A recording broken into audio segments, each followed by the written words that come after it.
The grand ecological diversity of California yields a vast and glorious array of native wildflowers that bloom from below sea level to the summits of our highest peaks. Two immensely talented photographers have spent decades capturing compelling images of these wildflower displays. But they're not only artists, they're also conservation activists who want us to understand that our native environment is in trouble and that scenes like these may disappear in the years ahead.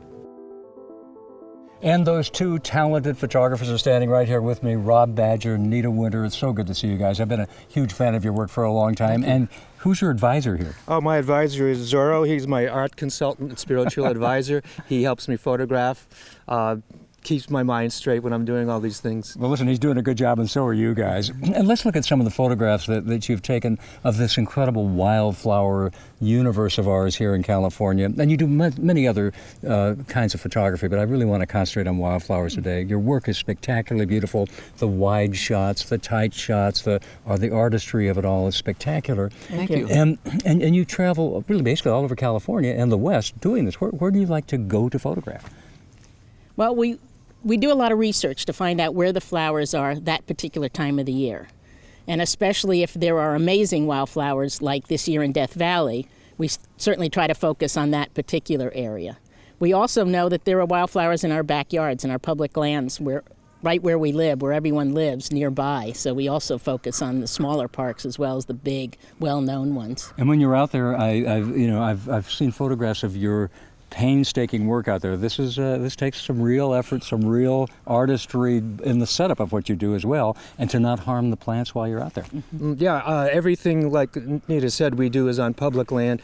Everything we do is with natural light, and the flowers are safe and sound in the ground because we value the individual of each species. That's how we get the evocative, beautiful images we get, because we spend time on the individual flowers. Yes. And but you're deeply concerned because of habitat loss and climate change that this wonderful world that you've come to know and photograph so beautifully well is at risk. What is your greatest concern about that?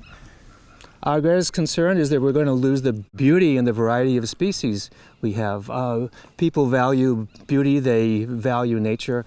We're concerned that climate change, habitat loss is going to lose some of the beauty that's been in these areas for thousands or 10,000s of years. And every flower has a relationship with an animal, an insect. So as we lose the flowers, we also may lose a food source for another being, and then the whole system starts to unwind.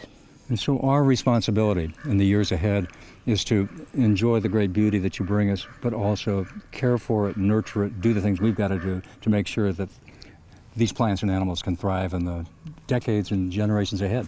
Yeah. Yeah. And meanwhile, you'll be photographing all three of you. All three of us. Generations ahead. Thank you, guys. Thank you. Yeah. Pleasure being here. Thank you.